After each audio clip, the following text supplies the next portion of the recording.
Vial. A partir de este momento, Óscar Montes, Ana Cristina Restrepo, Hugo Mario Palomar, Valeria Santos, Gonzalo Lázari, Rodrigo Pombo y Camila Zuluaga analizan y debaten el tema del día. Colombia está al aire.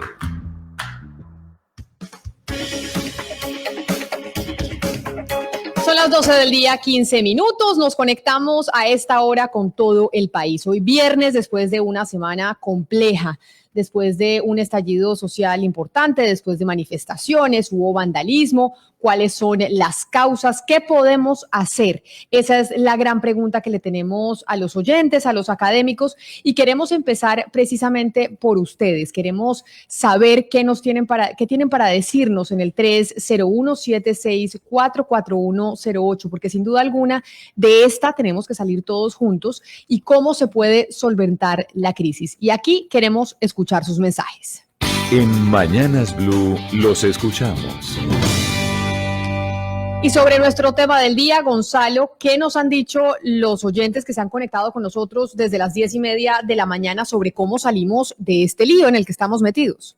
Pues básicamente, Camila, muchos oyentes están comentando hasta ahora y están culpando tal vez al senador Gustavo Petro sobre lo que está ocurriendo en Colombia. Por ejemplo, el señor Zuluaga, Zuluaga dice: Camila, lo que empezó como protesta terminó con actos que no son vandálicos, es terrorismo de milicias urbanas. Por acá también Andrés Bernal Duque dice: Camila, no es protesta social, es vandalismo y terrorismo. Por acá dice Luis Alberto González: el robo a bancos, matar a una señora atropellada porque robaron un STPI, ¿es protesta social? Das lástima. Y así varios comentarios, Camila, que nos están llegando, tal vez señalando al senador Gustavo Petro sobre la responsabilidad que tiene en medio de estas protestas sociales. ¿Y si un oyente que doy lástima porque decimos que acá estamos frente a una crisis social y no frente al vandalismo? Efectivamente, Camila. Efectivamente. Ay, bueno. Por acá dice Rosalba: claro que hay una situación grave social y de desempleo, pero no resuelve nada la situación con vandalismo a la propiedad privada y a los bienes públicos. Joana Sánchez le dice también: en esto hay más que jóvenes protestando, se ven delincuentes dirigidos por alguien y eso es lo que tiene que ser investigado. También ya no podemos seguir ocultando que muchos de los delincuentes y vándalos son venezolanos, que no les duele absolutamente nada de la ciudad.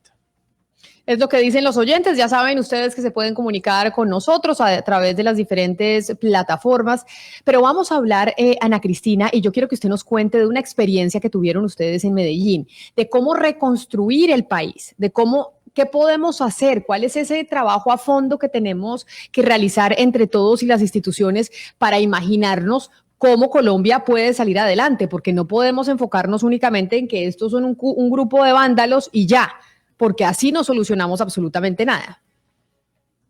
Recordar la época después de todo esto que pasamos en los 80, con todos los bombazos de Pablo Escobar, esta época en que Medellín estaba completamente apabullada, se creó la Consejería Ciudadana de Medellín. En esa Consejería Ciudadana estaban Jorge Melguizo, María Emma Mejía, y fue una experiencia muy bella porque era confiar en las acciones ciudadanas, confiar en esa conciencia ciudadana para volver a reconstruir todo ese tejido social que se pierde cuando está una ciudad en problemas, que puede ser problemas de violencia, pueden ser problemas de desempleo, es decir, distintos problemas que pueden ocurrir en una sociedad. Pero aquí lo bonito es que es la forma de encaminar a la sociedad y de trabajar con ella y de trabajar con grupos de base además para mejorar los problemas, no estar solamente pegados o de los decretos o de las leyes o de lo que vayan a hacer de arriba, sino también confiar en la ciudadanía. Y es una experiencia muy hermosa, además porque tenían un programa de televisión que fue famosísimo que se llamaba Muchachos a lo Bien. Pues precisamente por eso hemos invitado hoy a Jorge Melguizo, exsecretario de Cultura de Medellín y quien estuvo a cargo de esa consejería que usted nos cuenta. Señor Melguizo, bienvenido a Mañanas Blue, gracias por acompañarnos. Camila, Ana Cristina, encantado de estar acá. Muy buenas tardes a ustedes y a todos los oyentes. Estamos escuchando hoy a los oyentes, estamos leyendo sus comentarios sobre qué podemos hacer para imaginarnos el futuro de Colombia de ahora en adelante. Estamos en un momento muy difícil, estamos en pospandemia, si es que podemos decir que ya hemos atravesado la pandemia, estamos en momento de crisis económica, pero además de gente en las calles que está pues descontenta con una institución como la policía. Y yo quisiera preguntarles ¿Cómo empieza uno a sentar las bases para construir un proyecto teniendo pues básicamente que muchas cosas destruidas como sociedad? Pues Camila, cuando ustedes me contactaron con la pregunta para hoy, empieza uno a pensar en todo lo que hemos hecho en este país, pero básicamente en lo que no hemos hecho. Y algo que no hemos sido todavía capaces de abordar como país, como nación, es una decisión política, una decisión privada, una decisión social de construir verdaderos caminos de convivencia. Seguimos todavía en muchos sectores de este país empeñados en las salidas guerreristas, en las salidas militares, en las salidas policivas o en el uso de las armas de un lado o de otro. Y básicamente lo que nosotros desde hace 30 años en Medellín empezamos a proponerle a esta sociedad, desde sectores sociales, desde sectores empresariales, desde la academia, y en ese momento hace 30 años con la Consejería Presidencial para Medellín, inicialmente en cabeza de Mariana Mejía, luego de Jorge Orlando Melo, fue la construcción de convivencia, y la construcción de convivencia como el principal resultado de una transformación social y cultural, pero también un concepto, y es que lo contrario a la inseguridad no es la seguridad. Lo contrario a la inseguridad es la convivencia, y la convivencia se construye con proyectos sociales, con proyectos educativos y con proyectos culturales. No es militarizando las ciudades, no es sacando más armas a las calles donde las armas están matando a la gente. Es construyendo realmente alternativas y proyectos de profunda raíz social, de profunda raíz educativa y de profunda raíz cultural.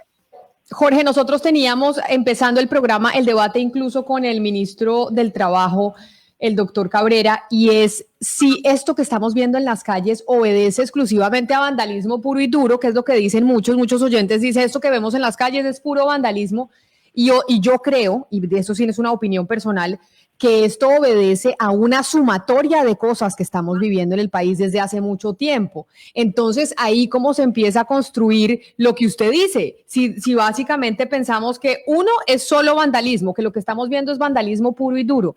¿El vandalismo puro y duro tiene viene de algún lado? Es decir, ¿el descontento social puede resultar en vandalismo para decirle a la gente que acá no es solo lo que estamos viendo en las calles y ya, sino que hay algo más profundo detrás? Yo creo que en tu pregunta hay dos respuestas. Una primera es que esto es una situación que está explotando a partir de un desprecio y un abandono histórico por parte de nuestros gobiernos, de la mayor parte de la comunidad. Pero incluso uno podría hablar de indolencia y de indiferencia. La indolencia de un gobierno nacional y la indolencia de muchos gobiernos municipales y regionales que siguen anclados en clasismos, en racismos, en desprecios por la población, pero además siguen encontrando soluciones solo para sus grupos de poder. Gobiernos que no han sido capaces de construir un real sentido de transformación económica y social para la mayor parte de la población. Gobiernos que siguen pensando en el otro con desprecio y en el otro con ser de segunda categoría. Gobiernos que siguen manejando esto como si fuera la finca privada. Cuando yo ayer, Camila, veía el Twitter del expresidente Uribe desde su prisión domiciliaria de 1.500 hectáreas, no podía sino pensar que hay que estar muy lejanos de la realidad para decir ese tipo de barbaridades. Porque hoy, incluso cuando el ministro de Defensa sale a pedir perdón tarde, porque lo tuvo que haber dicho desde ayer en la mañana, el presidente Iván Duque tenía que haber salido a pedir perdón, le piden perdón, pero no un perdón general. Hay que empezar a pedirle perdón a cada una de las familias de estas 13 personas que murieron por manos de la policía y por balas de la policía. Eso es lo que hay que empezar a reconocer el problema, a nombrarlo, a pedir perdón a las víctimas y a buscar las soluciones estructurales y no simplemente señalando que estos son asuntos de vandalismo. Por supuesto, muchas de las protestas se convierten en acciones de vandalismo, pero llamar vandalismo a la protesta es desconocer las causas de esa protesta. Profesor Melguizo, más allá de las malquerencias con el presidente Uribe y eso, hay un concepto que me llamó poderosamente la atención y me encantó, de hecho. A la inseguridad no se responde con seguridad, sino con convivencia. Y usted habló de 3 temas: raíz social, educativa y cultural. A mí me gustaría que usted nos explicara a todos nuestros oyentes cómo tiene eso una incidencia transformadora y además cuáles son los efectos económicos, porque así, digamos, a vuelo de pájaro, pareciera no ser muy costoso. O sea, el famoso argumento de, oiga, maravillosa su idea, pero no se puede llevar a cabo porque no tiene plata o no tenemos plata, pues como que no, porque pareciera ser más propio de creatividad, de involucramiento de la comunidad y de los actores políticos antes que de presupuesto. Eso está bien interesante. Sí, mira, hay una primera respuesta sobre el presupuesto. Les doy un dato. El presupuesto del Ministerio de Cultura de Colombia este año, en el 2020, equivale a 36 horas del Ministerio de Defensa. Lo repito, un año de presupuesto para la inversión en cultura en este país equivale a 36 horas del Ministerio de Defensa. O les doy un dato, 10 años del Ministerio de Defensa equivale a 2.100 años del presupuesto del Ministerio de Cultura. 10 años del Ministerio de Defensa en Colombia equivale a 2.100 años. ¿Cómo vamos a encontrar soluciones reales si seguimos invirtiendo poco en lo que realmente nos transforma como sociedad, en lo que nos tiene que ayudar a construir otro tipo de valores? Aquí hay una evidencia en los hechos de esta semana. Hay una falla institucional profunda, por supuesto, una institucionalidad, no solo la del Ejecutivo, sino la institucionalidad de las Fuerzas Armadas. Hay una falla profunda en esa institucionalidad, pero también hay una falla social. No hemos sido capaces de construirnos como una sociedad que tenga en su proyecto cultural 2 horizontes. El primer horizonte de todo proyecto cultural es apreciar la propia vida. El segundo horizonte de todo proyecto cultural es aprender a vivir con los otros, aprender a convivir. Es decir, apreciar la propia vida y aprender a convivir son las esencias de un proyecto de sociedad, son las esencias de un proyecto cultural. Pero Jorge, y eso es lo que tendremos, sí.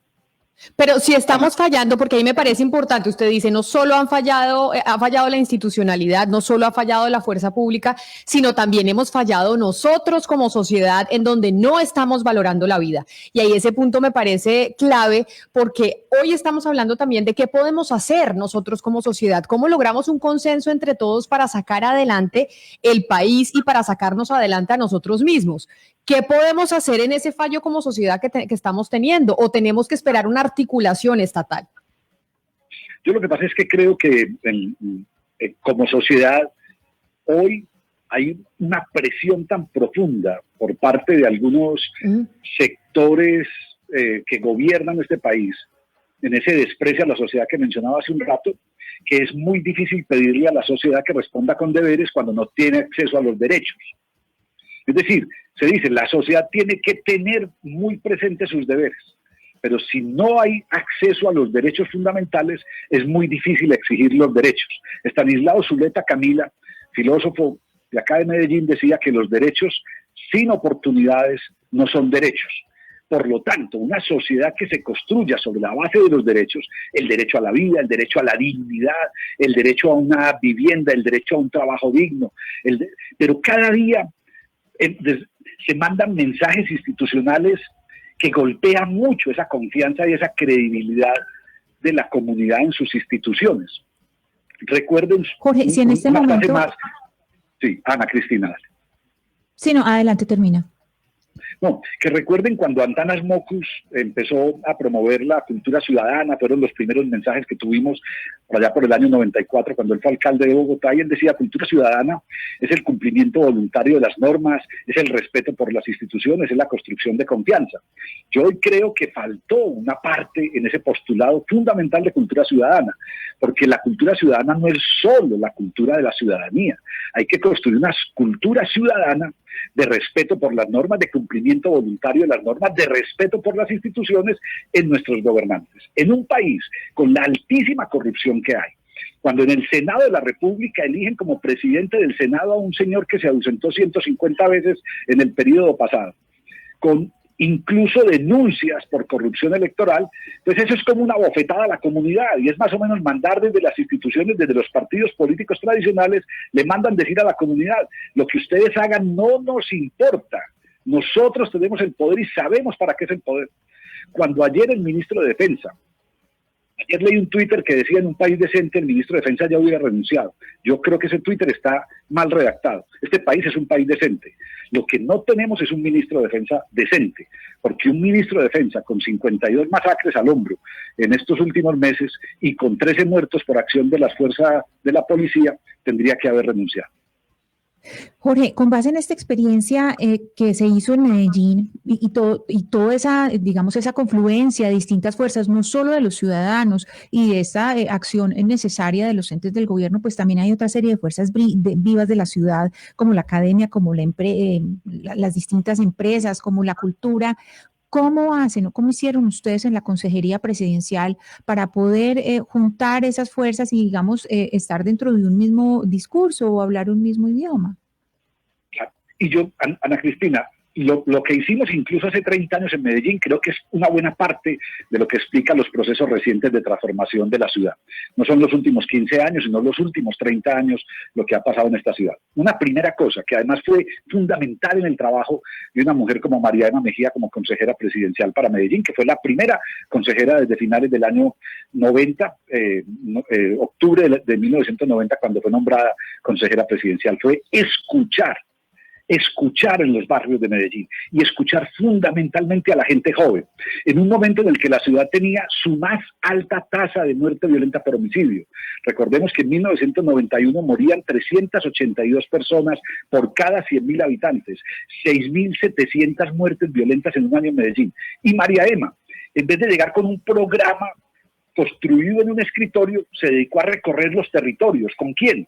Con Alonso Salazar, que era en ese momento el escritor de moda por No Nacimos pa' Semilla y que conocía profundamente esta ciudad, y se dedicó a recorrerla con Juan de Dios Graciano en la Comuna 5 de Medellín, en Castilla, y con Juan Carlos Tavares y con su grupo en Picacho con Futuro en la Comuna 6, y con Jorge Blandón, que tenía 20 años, y Fernando García de Agrupaciones Culturales en la Comuna 2, a reunirse incluso con las milicias populares.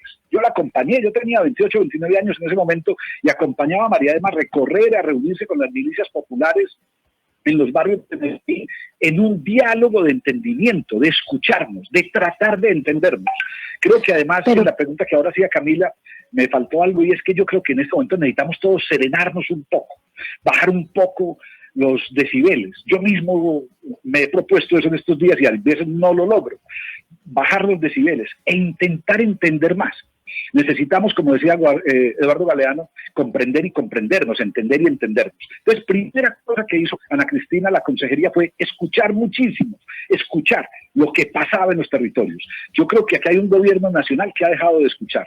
Desafortunadamente, yo conozco personalmente a Iván Duque hace unos años y se lo dije en enero aquí en Medellín, en la sede de CRIU Peligrosos, en diciembre 23, en la sede de CRIU Peligrosos de Henry Arteaga en la Comuna 4 en Aranjuez. Le dije: Iván, no estás escuchando, y solo estás escuchando los áulicos, aquellos que te dicen vas bien, jefecito. Hay que escuchar profundamente toda la cantidad de malestares y de propuestas que hay en este país, porque además... Pero además, profesor, hay un problema, y es que no solamente no nos estamos escuchando, también nos estamos atacando, porque hay una narrativa impuesta desde el gobierno y de diferentes sectores de la sociedad, también la izquierda, etcétera, pues digamos liderada por Petro, en donde el que piensa distinto pues es mi enemigo, el que protesta es un vándalo, el que critica a la policía pues está invitando a la anarquía. ¿Cómo hacemos para construir este puente con el distinto cuando todo el ambiente está, digamos, incentivando aún más la polarización?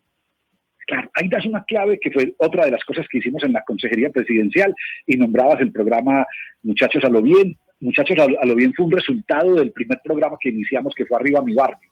Arriba Mi Barrio empezó el 15 de marzo de 1991, 2 horas y media en directo por televisión cada semana, y sigue al aire hoy. Hoy se llama Camino al Barrio.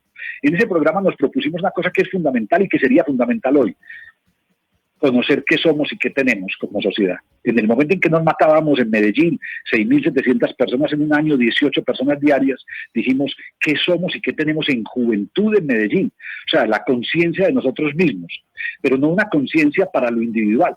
En estos días con amigos hemos compartido que hoy en este país necesitamos construir una conciencia no del yo para nosotros, sino de un nosotros para los otros.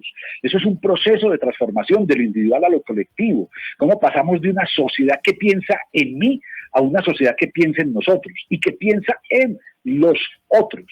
Pero es una sociedad que tiene que pasar, tiene que superar la indiferencia, y la indiferencia es un asunto cultural. Conocernos, reconocernos, valorarnos, potenciarnos, que tiene que ver algo también con el papel de los medios de comunicación, Camila, Ana Cristina y todos. Y es que los medios de comunicación no ayudan en su mayor parte a conocer esas mil epopeyas, esos miles de proyectos de vida que hay en los territorios colombianos. Entonces nos engolosinamos, yo soy periodista, nos engolosinamos nombrando todos los graves problemas de este país, pero no nombramos lo que está al lado construyendo esos espacios múltiples de convivencia, esos puntos de cultura, esos puntos de transformación que se están construyendo todos los días en todo nuestro territorio. Vayan a Tumaco, vean Plu con Pla, pónganlo en este momento. Plu con Pla, no más velorio, un grupo tremendo. Busquen en Quibdó Semillas de Oportunidades, busquen en Vallasolano Motete. Yo estoy trabajando en este momento para un diplomado cultural con la Universidad Tadeo Lozano, el Ministerio de Cultura, y estoy extasiado con lo que he encontrado en La Guajira, en Cesar, en Magdalena, en Bolívar, en Sucre, en Atlántico, en Antioquia y Córdoba, y esta semana en Risaralda, Quindío y Caldas, y la próxima semana en otras regiones del país. Todos son proyectos que deberían ser visibles, que deberían ser nombrados. Si dedicáramos tiempos en los medios de comunicación a nombrar esos proyectos de vida, tal vez otro tipo de referentes generaríamos. Y eso fue también lo que la Consejería Presidencial logró con Arriba Mi Barrio y con muchos otros proyectos en los años 90 en Medellín, generar referentes. Y una última clave de ese proceso de consejería, Ana Cristina, en tu pregunta: construir colectivamente. Esto no lo resuelve un caudillo. Esto no lo resuelve un papá bravo, esto no se resuelve por las armas. Aquí en Medellín hemos sido capaces de construir en los peores momentos hemos convertido el fracaso colectivo de ciudad en un desafío colectivo, en una alianza entre instituciones públicas, privadas, comunitarias, universidades, a pesar de los desacuerdos, o mejor, en medio de los desacuerdos. No tenemos que pensar distinto para juntarnos con el otro, todo lo contrario. Si solo me junto con los que piensen como yo, eso se parece a una iglesia. Y no necesitamos una iglesia, necesitamos una sociedad. No necesitamos el amado y los unos a los otros. No necesitamos ni siquiera construir la armonía, como decía María Teresa Uribe, la socióloga nuestra que murió hace un año. Necesitamos construir el conflicto, pero por las buenas. Necesitamos soluciones por las buenas. No claro, yo lo voy a invitar, Jorge, porque me parece que ya que estamos hablando de esa construcción de sociedad, de ese trabajo que incluso tenemos que hacer nosotros como ciudadanos, a que escuchemos a los oyentes para que a partir y a raíz de lo que ellos nos dicen, poder analizar qué es lo que está pensando la gente y con eso que está pensando la gente, ¿qué se puede hacer? En Mañanas Blue los escuchamos. Pues Camila, se comunican con nosotros los oyentes a través de diferentes maneras, del WhatsApp, de Twitter, de Facebook. Juan Pablo nos dice: creo que las principales preocupaciones, además de la crítica situación social que está pasando Colombia por cuenta del abuso de la autoridad, tendría que sumar además el tema de la marcada desigualdad social. Jefferson dice también lo siguiente: hoy en día es fácil descalificar a la protesta diciéndoles vándalos, y lo que más molesta es la descalificación diciendo que lo que estábamos indignados es por Petro. Eso es completamente falso. Sara también agrega: los jóvenes no somos delincuentes. Tampoco podemos decir que las personas que acuden a la violencia para manifestar son venezolanos, lo cual, valga recalcar, es muy discriminador. Luis Castillo menciona también algo. Buenas tardes. De esta salimos no incrementando el odio, no ofendiendo a nadie. Que la señora alcaldesa no hable con ira ni ofendiendo al gobierno. En estos momentos hay que actuar con inteligencia. Andrés, lo que estamos viviendo es culpa del narcoterrorismo de Maduro, que con los venezolanos está creando caos en Colombia. Luis Felipe Muñoz dice lo siguiente: eso no son protestas, porque las protestas son pacíficas. Beatriz menciona lo siguiente: esto se soluciona: 1, sin corrupción; 2, inversión social; 3, generación de empleo; 4, reforma a la justicia; y 5, reforma al Congreso. Y por último, Camila Héctor dice lo siguiente: Camila, dígale a su invitado lo siguiente: ¿qué le dice a los empresarios que se vieron afectados por el vandalismo de los protestantes? ¿Quién ayuda a esa persona que de por sí genera trabajo? Jorge, y precisamente en eso, bueno, oímos muchos comentarios, variopintos todos, pero sí hay un común denominador entre la contraposición de formas de ver lo que pasó esta semana. Unos que dicen que esto es vandalismo puro y duro y otros que dicen, oiga, no, acá hay un tema social y profundo de fondo que tiene que ver con la falta de oportunidades, con la falta de empleo, los jóvenes que están atravesando una crisis social muy importante. Y ahí yo le reitero la pregunta que ya le había hecho antes y es, cuando los jóvenes o cuando la gente sale a la calle a manifestar o incluso a romper vidrios, a quemar los CAI, etcétera, etcétera, ¿eso solo se puede catalogar como vandalismo puro y duro o uno cuando hace un análisis debe preguntarse qué hay detrás de eso? Yo creo que la pregunta es esa, Camila, y es qué hay detrás de ese vandalismo y quiénes hay detrás. Porque hemos visto, yo estoy asombrado, asustado con muchas de las imágenes que he visto de policías uniformados entregándole armas a civiles y los civiles disparando escondidos detrás de las espaldas de los policías, o lo que ayer mostraron subiendo por la calle 26 en Bogotá, desde un auto grabando motos policiales con gente de civil, pero con cascos de policía. Es decir, yo creo que el vandalismo siempre será beneficioso para aquellos que creen que la violencia es la salida, de un lado y de otro. Pero yo creo que la mayor parte de las protestas son protestas pacíficas. Creo que la mayor parte de la gente que protesta tiene una necesidad, no solo una intención, una necesidad de la protesta pacífica. Creo que no se puede criminalizar la protesta por los hechos de vandalismo que se presenten, y creo que incluso, ya lo hemos visto en muchas ocasiones en Colombia, los actos de vandalismo son cuestionados por muchos de los que están protestando. Profesor Melguizo, pero usted ha insistido en esta charla con nosotros, en esta entrevista hoy, en la convivencia, que me parece que es una palabra clave y fundamental en estos momentos. Es aprender a convivir con los demás de la mejor forma, con todo el respeto posible. Pero esa convivencia también incluye la autoridad, también incluye el ejercicio de la autoridad y también incluye no criminalizar el comportamiento de una institución. Es decir, por supuesto que no se trata de justificar los excesos ni los abusos, pero ¿cómo lograr, profesor Melguizo, esa convivencia incluyendo a las autoridades, incluyendo a la autoridad, el ejercicio legítimo de la autoridad, sin descalificar ese ejercicio legítimo de la autoridad? Claro, yo creo que esa es la pregunta, pero lo que hemos visto en los últimos días ha sido un ejercicio ilegítimo de la autoridad. Cuando uno escucha en Blue esta mañana el diagnóstico de la necropsia del profesor Javier Ordóñez o del abogado Javier Ordóñez, y cuando sabe que fue masacrado dentro de un CAI, que tiene 9 fracturas y una de ellas parece ser la causante de la muerte en el cráneo, cuando el hígado destrozado, es decir, eso no es un ejercicio legítimo de la autoridad. Cuando uno ve muchos de los hechos que han ocurrido recientemente no son ejercicios legítimos de autoridad. Entonces, ahí una reacción del gobierno no puede ser la de acompañar y la de rodear a quienes hacen esos ejercicios ilegítimos de la autoridad. Tiene que ser una respuesta inmediata, contundente, de los superiores, del ministro, del presidente. Primero, descalificando esas acciones. Segundo, pidiendo perdón en nombres propios a las familias de quienes han sido asesinados o heridos por estas autoridades en ejercicio ilegítimo de la autoridad. Pero tercero, eso nos plantea una situación que es lo que he visto ayer y hoy que se discute por muchos medios, y es qué tipo de policía necesitamos. Yo creo que hay que sacar la policía, que es un órgano civil, hay que sacarla del Ministerio de Defensa, hay que volverla a llevar al Ministerio del Interior, hay que pensar en la formación que se da a los policías. Es que no es casual que en el día de conmemoración de los derechos humanos, el 9 de septiembre, ocurran de esas 10 muertes por acción de la policía. Eso no tiene sentido. ¿Cuál es la formación que esos policías están viviendo? Pero también, hace unos días le escuchaba a una de las comisionadas de la verdad, Lucía González, una reflexión muy interesante. Y es, a ver, estos agentes de policía, ¿de dónde provienen?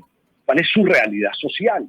Porque un policía de 20 o de 25 o de 30 años de edad responde de una manera tan violenta, tan bárbara a un hecho específico de detención de un ciudadano o de una persona? ¿Por qué hay esa reacción? Es decir, ¿qué tenemos nosotros que revisar profundamente en nuestra sociedad? ¿De dónde vienen esas múltiples exclusiones o esos, como decían ahora uno de los oyentes en la frase, de dónde vienen esos odios que se exacerban en situaciones como estas y que llevan a unos de un lado y otro a demostrar su odio con violencia? Yo creo en el enfrentamiento, pero mediante la confrontación, no mediante la violencia. Yo creo que podemos, un debate de estos, que nos lleva, por ejemplo, a una confrontación con quienes piensan de un lado y de otro, sería absolutamente necesario en el país. Pero aquí no vivimos confrontaciones, aquí vivimos descalificaciones. Algo, Ana, que sabes por Medellín que es clave, y es que nuestra cultura ha sido una cultura que ha excluido todo lo que no es capaz de entender. Necesitamos construir culturalmente una sociedad que sea capaz de entender al otro a partir de sus propias realidades, no de eliminar al otro porque piensa distinto, porque se viste distinto, porque actúa distinto. Yo creo en la protesta social. Fundamentalmente, ayer un grupo de jóvenes, pero además lo puso en sus Twitter, tiñeron de rojo nuevamente, como hace 3 años, una de las fuentes de la ciudad, para llamar la atención sobre la sangre derramada. Hace 3 años, cuando hicieron eso con algunas fuentes de la ciudad, el alcalde de entonces, Federico Gutiérrez, salió a decir que eran unos criminales. Y no, lo que estaban haciendo era un acto simbólico de protesta, porque además habían tenido las aguas rojas de unas fuentes con anilinas vegetales que no contaminaban, profesor, y que iban a pasar a los 2 o 3 días. La protesta como un acto simbólico es fundamental. Profesor, es mucho el daño que le hace a este país el narcotráfico. En su momento sucedió, y usted lo sabe, en Medellín, por cuenta del cartel de Medellín y Pablo Escobar, y ahora pues sucede en diferentes regiones del país. ¿Cómo puede competir quien quiera trabajar en la transformación de las comunidades con el poder del narcotráfico, de su dinero y de sus armas? Y se lo planteo en términos prácticos. En los barrios populares de las grandes capitales y en los municipios pequeños también, pues los jóvenes están influenciados por esa cultura mafiosa, y muchos son invitados a programas de transformación social, pero finalmente terminan siendo cooptados por esas organizaciones que les ofrecen una motocicleta, un arma y $1 millón por convertirlos en sicarios o en traficantes o en delincuentes. ¿Cómo competir contra eso? Hugo, en su pregunta, permítame que me distancie de una afirmación que es muy general, porque es que se incluye a los jóvenes como una generalidad. Lo que nosotros evidenciamos en Medellín en los peores años de nuestras violencias es que la mayoría de los jóvenes no estaban involucrados en esos actos. Le doy un dato: 6.700 muertes violentas en nuestro peor año, 6.700 víctimas. Eso quiere decir que detrás de esas 6.700 víctimas violentas, la mayoría jóvenes, estaban máximo 6.700 perpetradores de violencia. Es decir, máximo, porque estamos asumiendo que por cada asesinado había un asesino, y no es así. Pero digamos que para ponerlo en esos términos, si en Medellín en 1991 hubiera habido 6.700 asesinos, Medellín tenía 350.000 jóvenes. Es decir, la mayoría de los jóvenes se resiste a entrar en los círculos de violencia que les proponen unos y otros.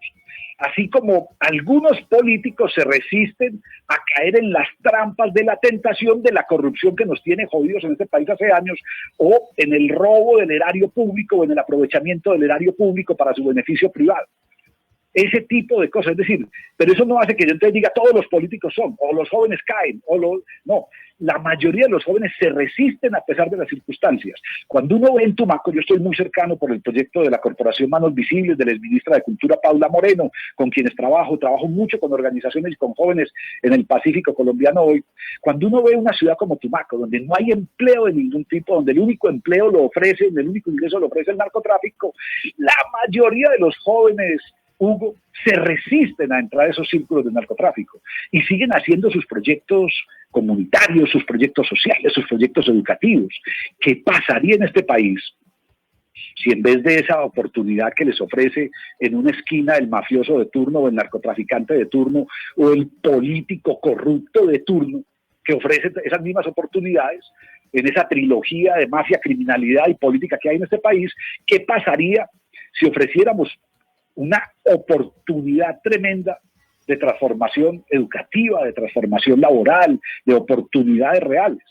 Cuando uno ve proyectos como los que se hacen con el desarrollo de cultivos del tabaco y una empresa de este país, un restaurante de este país, ustedes saben cuál es, no lo menciono para no caer en la publicidad, pero ustedes saben, ese es una organización, un restaurante de los grandes en este país, va y le compra el cacao 100% a los cultivadores en la zona de Nariño para sustitución de cultivos y les garantiza que lo compra. Eso es generar condiciones de vida. Cuando aquí hicimos el programa Jóvenes con Futuro, 5.000 jóvenes, Hugo, cada año de los barrios.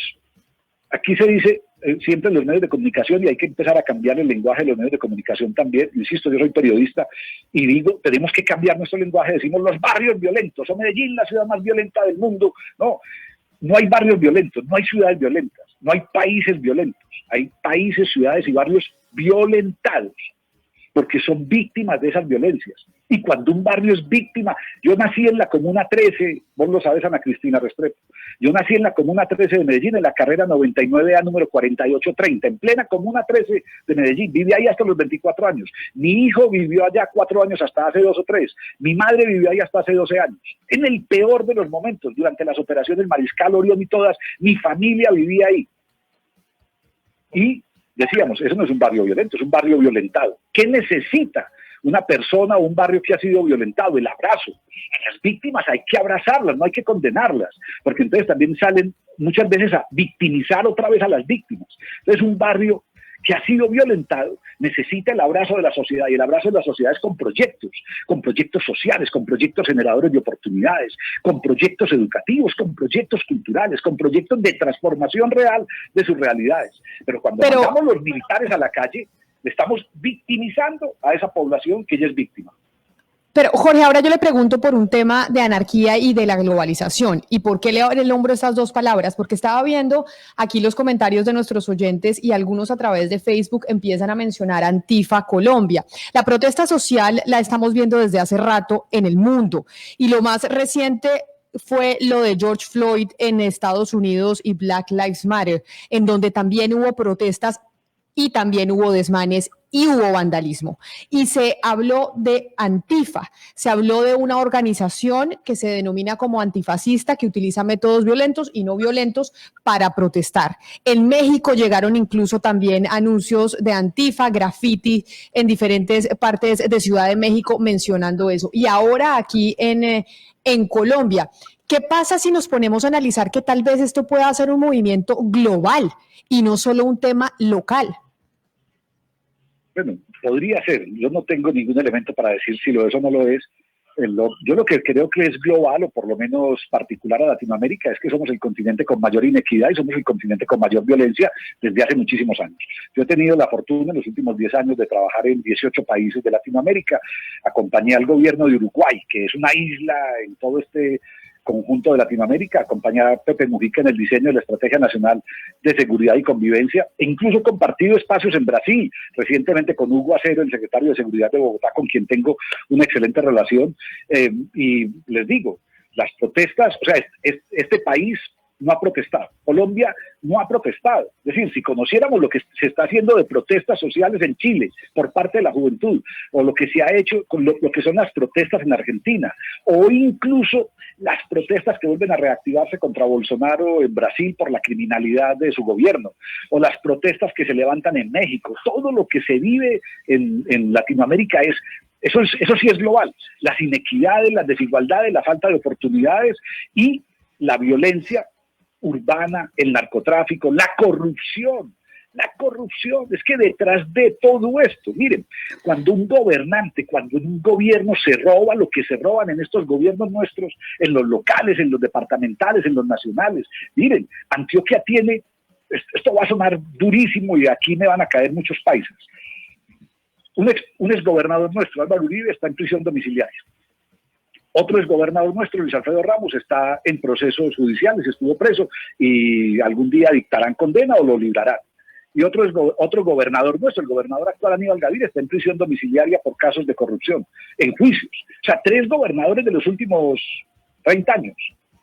Eso es sintomático. Un exalcalde de Bogotá está preso, Samuel Moreno. La mitad del gabinete de Álvaro Uribe ha tenido cárcel por problemas de corrupción y de nexos con el paramilitarismo y el narcotráfico. O sea, ¿cómo vamos? Vuelvo incluso a la pregunta de Daniel ahora, y perdóname que la relacione con esto, con la globalización, las autoridades legítimas. Hemos perdido en Latinoamérica la confianza en nuestras instituciones. La gente termina por desconfiar. Yo en mis conferencias en Latinoamérica pregunto siempre, en un auditorio, ¿ustedes confían en sus instituciones? Y he llegado a hacer esa pregunta ante 300 alcaldes en Brasil. Y ninguno. Y les digo, ustedes ni siquiera confían en ustedes mismos. ¿Cómo construir la confianza en las instituciones?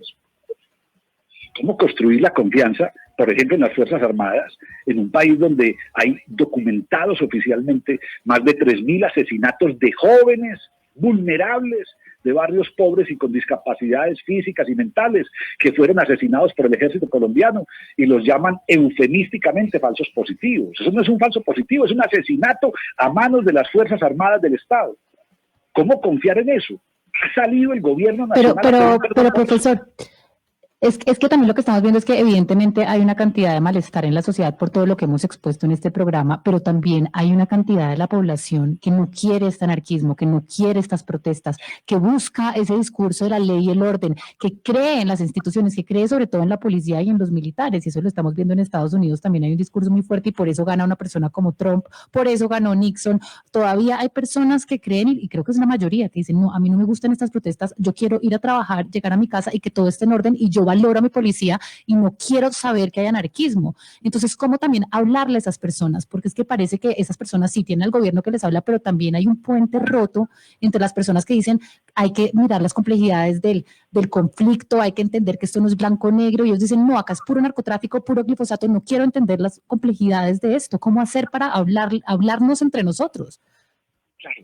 Además, en tu pregunta hay una respuesta ya, Ana Cristina, y es cómo hablarnos entre los distintos y o sea, cómo evitar estos extremos que nos gobiernan muchas veces.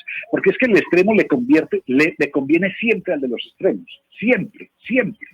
O sea, el extremo le conviene al del extremo. La guerra solo le conviene a los guerreros. El resto, no, el resto somos perjudicados por la guerra. La guerra de todos los bandos le conviene solo a los bandos. Al que tiene la guerra o al que tiene la violencia su fórmula de acción. Yo creo que la mayoría de este país, como vos decís, Ana, la mayoría de este país es un país que está dispuesto a la construcción y a las propuestas y a la civilidad. Si Jorge, no, hay una iniciativa bien interesante ahorita que estaba mencionando la Comuna 13 y es precisamente de la Casa de las Estrategias. Desde que cuando empezó todo ese asunto con los policías, ellos empezaron, la Casa de las Estrategias queda precisamente en la Comuna 13 y es una iniciativa ciudadana y ellos lo que dicen es cuidar al cuidador, es decir, reconsiderar ese vínculo que se ha hecho con la policía y esos imaginarios transformarlos. Entonces, yo creo que es importante mencionar eso, Jorge, porque es que la Comuna 13 ha tenido una historia muy fuerte. Recordemos la Operación Orión, por ejemplo, lo duro y cuánto marcó a esa comunidad, y que ahora la comunidad sea la que esté diciendo respetemos a la autoridad y tratemos de mirar como si nosotros estuviéramos en sus zapatos. También tratemos de plantear una relación distinta con la autoridad. Ana, eso que decís es fundamental. Además, yo que te digo, voy a relacionarlo con una historia de infancia en la Comuna 13, que tiene tal vez hoy sentido. Y es, yo recuerdo que nuestro amigo en el barrio, cuando yo tenía 7, 8 años, en el barrio San Javier, en el centro de la Comuna 13, nuestro amigo era el policía Tavares. El policía Tavares. Y el policía Tavares era el policía comunitario, el policía del barrio, era nuestro amigo, era el que nos enseñaba a jugar, era el profesor de baloncesto en la cancha, era el que nos columpiaba, el que nos armaba historias en el barrio. O sea, había una policía comunitaria, una policía civilista, no era una policía ni siquiera armada. Tavares no iba armado, iba con un bolillo. Pero ese tipo de policías cercanas a la comunidad son necesarias, incluso fueron ejemplo. Hace 30 años yo trabajaba con organizaciones no gubernamentales en prevención de consumo de drogas y recuerdo que eran ejemplares las policías comunitarias de Medellín, las policías de infancia y adolescencia de Medellín, y fueron invitados por Scotland Yard a Londres a mostrar los procesos de policías cercanas a la comunidad. Es necesario también recuperar ese sentido de las policías comunitarias. El trabajo de Lucas Jaramillo desde Casa de Estrategias, en la Casa Modá de la Comuna 13, en ese cuidar los cuidadores, el trabajo que están haciendo los artistas urbanos en la Comuna 13, la Casa Colacho Pasos, que no son en vano, acá, con Agroarte, con Semillas de Futuro. Todos estos proyectos son profundamente transformadores porque generan el acercamiento. El otro no es mi enemigo. El otro tiene que ser un ser con el que yo conviva. Ayer, uno de los periodistas que cubrió las marchas, las protestas, incluso algunos actos de vandalismo en Medellín contra la estación de policía en la Avenida Oriental, hoy lo narra en un Twitter y dice: ayer le pregunté a uno de los del ESMAD cómo se sentía. Y el del ESMAD le respondió con una frase que no cito literal, pero era más o menos así: Estoy profundamente triste por todo lo que está pasando. Yo sé que nosotros, como ESMAD, cometemos muchos errores, pero tendríamos que hacer algo distinto para superar esta situación. Y Ana, una anécdota muy rápida. Caminando por la Comuna 13, hace unos 3 o 4 años, llegamos a la Casa de Justicia, un domingo a las 3 o 4 de la tarde, iba con un grupo de la Alcaldía de Argentina, de la Alcaldía de Buenos Aires en Argentina. Yo asesoraba en ese momento al gobierno de Mauricio Macri, y llegamos allá con un grupo de argentinos, veníamos caminando por el barrio del Socorro, por Independencias 1, por Independencias 2, y llegamos a la Casa de Justicia, y había unos soldados muy armados con todo, pintados con pintura de guerra, sentados. Y a mí me llamó la atención, porque ya no estoy acostumbrado a ver estos soldados en las calles de Medellín, por fortuna. Y entonces nos arrimamos y le pregunté yo a ellos delante de los argentinos: muchachos, ¿ustedes qué están haciendo? Una patrulla de rutina. Y les dije: muchachos, estos son argentinos. ¿Cómo salimos de esta situación en Colombia? ¿Y qué le respondieron, Jorge? Porque me tengo que irme a una... Estoy entretenidísima escuchando el soldado pintado de guerra y con un arma enorme en la mano dijo: esto no lo solucionamos nosotros con estas armas, esto solo se soluciona con educación. Y con esa frase me quiero quedar, y yo creo que fue supremamente enriquecedora esta charla. Jorge Melguizo, exsecretario de Cultura de Medellín, pero además experto en estos temas sociales. Mil gracias por haber estado hoy con nosotros aquí en Mañanas Blue, y me quedo también con la frase del miembro del ESMAD, y es que todos tenemos una profunda tristeza de lo que está pasando en el país. Mil gracias por haber estado aquí. Muchas gracias, Camila, a ustedes, Ana Cristina, a todo el equipo de Blue, encantado. Un abrazo muy grande, y así llegamos nosotros al final de Mañanas Blue, cuando Colombia está al aire. A ustedes un feliz fin de semana, a reflexionar y a ver cómo podemos sacar este país adelante. Quédense con nuestros compañeros de Meridiano Blue. A esta hora, en Blue Radio, las historias, las primicias, los personajes, la música y la tecnología en Meridiano Blue, con Ricardo Ospina, Silvia Patiño y Octavio Sazo.